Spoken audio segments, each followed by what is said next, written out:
Hey everybody, Dirili here. Thank you so much for joining me for another episode of the Charming Empire along Toki Tanba's route. In the last episode, we had a lovely visit to the festival with him. Did just about everything there, and he's apparently an expert marksman, which makes him very attractive to me. I mean, he's already been like super cool and just really amazing, and I love this guy, even though, nothing really super exciting has happened. I just like him. He's definitely the kind of guy I would totally go for in real life. But I also would like to mention again that Kei Yoshimine's route is being read on Rob's channel, Bromantic Gaming. You can find the link in the description and in the cards. So if you'd like to hear that route, please go there. As for us, let's see what happens the day after the festival. You can just sit back, relax, and let me read you a story. What? The cafe was open during the festival? Ah, so Toki made an excuse. It's the day after the festival. A regular customer tells me a completely different story from the one I heard from Tanba. I thought cafes were closed during festivals, since customers don't stop by. You said that, Tanba? The man who always helps around the cafe gives Tanba a cold look. If I told her you guys were running the place, she wouldn't have come to the festival with me. That's no reason to lie. How can you go on a date without us? That would totally defeat the purpose. You guys don't have anyone you could have gone with anyway. Oh, just to rub it in. That's not the problem. I'm more shocked that he skipped work to go to the festival than about the fact that he lied. Not that I can talk, since I went with him. I probably wouldn't have gone to the festival if Tanba had been responsible and ran the cafe yesterday. I can't talk since I wouldn't have given anything to change what happened yesterday. Customers come in to relax after the festival every year. We had a full house again this year. I'm sorry already. You don't sound sorry. Since the man isn't backing down for a change, the cafe must have been a lot of work yesterday. I'm really sorry about what happened. I interrupt the argument with an apologetic bow. Huh? That's not your fault, ma'am. You didn't know. But I'm the reason Tanba skipped work. Fine, I lose. Just stop bowing like that. I can hear the apprehension in the man's voice. Will you forgive us? Man, Tanba, this girl of yours doesn't play fair. I'm going with you to the festival next year. With that, he runs out of the cafe. Don't expect Tanba to win you any prizes at the shooting gallery. Sorry about that, but you really saved me there. And now who will I get to run the cafe next year? When Tanba cheerfully pats me on the shoulder, I can only sigh. Tanba, you need to run the cafe yourself next year. But then we can't go to the festival together. Can't people, take turns minding the cafe? I'll help you run the cafe. But you haven't even seen half the festival yet. I want to show you all the shops and games. You do? That makes me happy. But I'm sure your friends want to go to the festival too. Don't say that. I ran the cafe during every festival until last year. Oh, then he totally deserved it. I'm surprised. Huh? You never went to the festival before last year? I thought he went every year. Not since I opened the cafe. I have to stay open for the folks who want to break after the festival. I see. Why did he go to the festival this year, then? Was it for me? I know that's just wishful thinking, but I can't help feeling happy if it's true. Plus, it's not like I can take you to the festival whenever I'd like. Huh? Why not? Because it only happens once a year? Why not? Because you're obviously from a good family. No, How did you... My eyes wander nervously when Tanba adds on this unexpected comment. Did he find me out? Don't freak out. Anyone can tell we're from different worlds just by looking. That's not... I was just raised in the countryside, and I shouldn't have changed since then. It makes me sad that Tanba thinks we're so different. Not that it changes anything. I noticed pretty early on, so you can just act like you always do. I wasn't trying to hide it. But I have been hiding that I'm the High Prince's sister. I still can't tell him the truth. Hey, I don't know how well off your family is, but you have a lot of things to worry about, like kidnapping and stuff, right? Yeah. It's been so peaceful lately that I forgot all about getting targeted on my first day at the capital. I'll protect you when you're here, but I really wish I could walk you home too. Tanba trails off suggestively and glances my way. Yeah, real subtle. I can't What'd you do that? Well, I guess someone might get the wrong idea if they see me take you home. Tanba ends the conversation there and looks out the window. It hurts to lie to him so much. I'm about to tell him everything until I suddenly lose confidence and shut my mouth. Anyways, I was just trying to say you'll probably get married to some well-off guy soon. I mean, you're at that age, so we can't go to the festival together forever. Oh, he understands. I guess you're right. My wedding day is probably sooner than I think. In fact, I'm taking lessons in diplomacy for that very reason. But if I marry some foreign royalty, I'll never see Tanba again.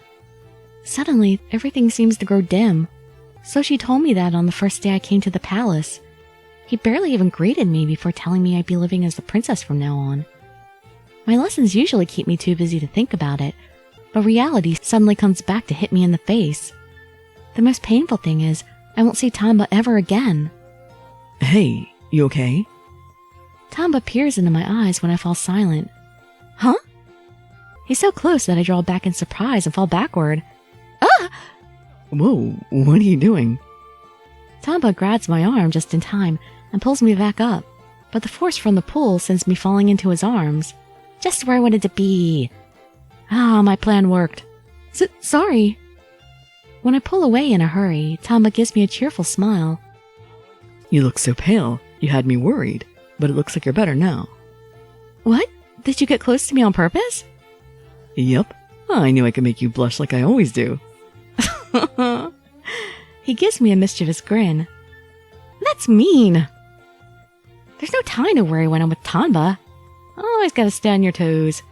I can't avoid my arranged marriage, but it's better to enjoy my time with Tanba than to spend it feeling sad. Make the most of it.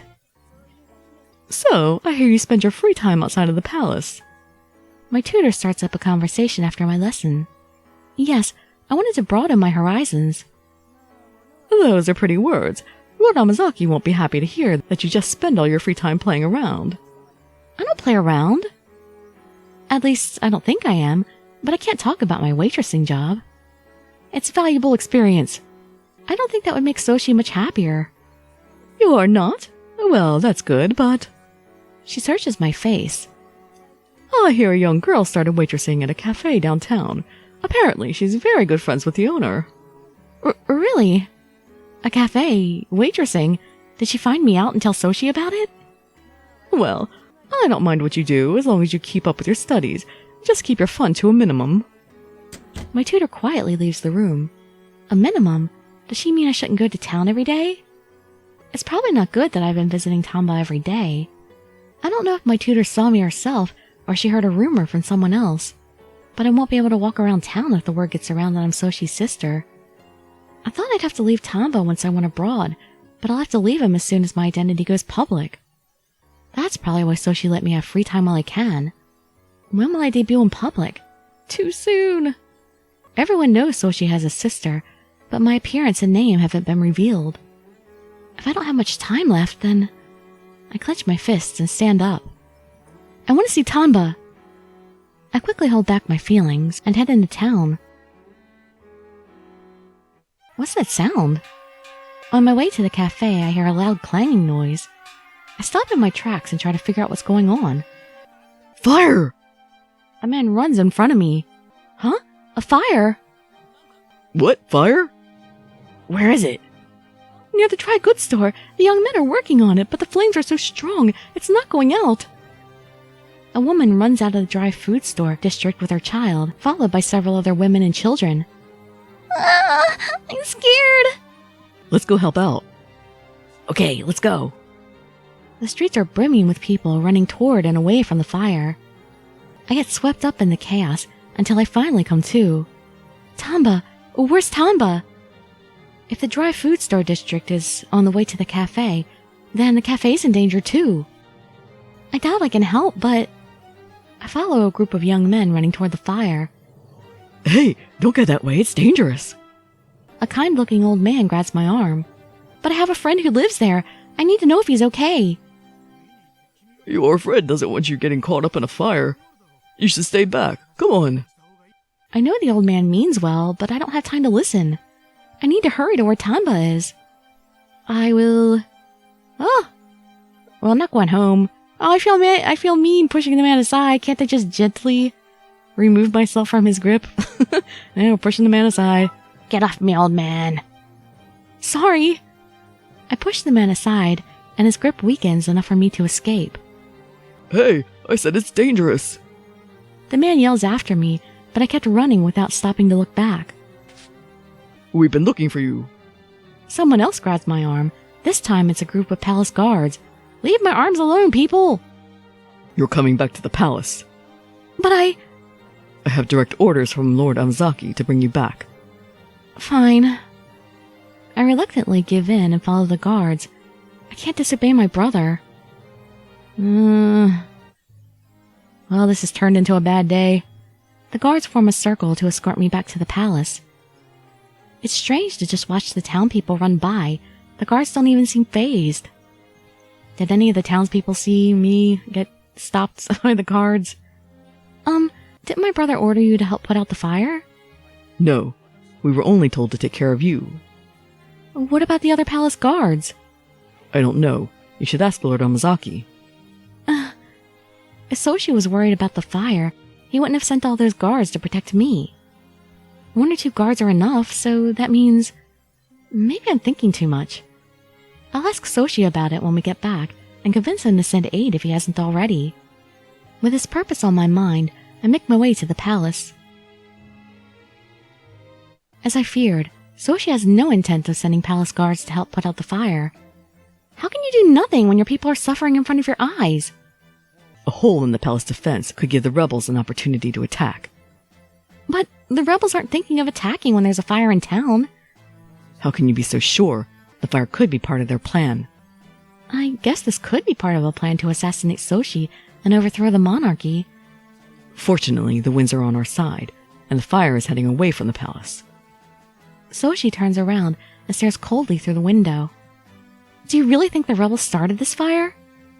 There's always a possibility. Are you serious? I can't believe the rebels would start a fire in their own town just to get at Soshi.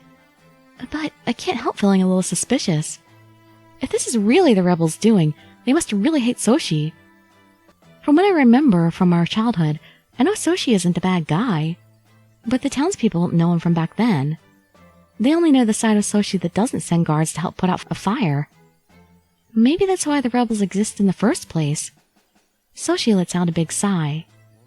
I didn't think all that free time would make you so chummy with the townspeople. From now on, you're forbidden to go into town. You can't just cut me off cold turkey like that! What? I don't want to back down without a fight, but I don't have the courage to disobey Soshi. If I did, I wouldn't be here in the first place.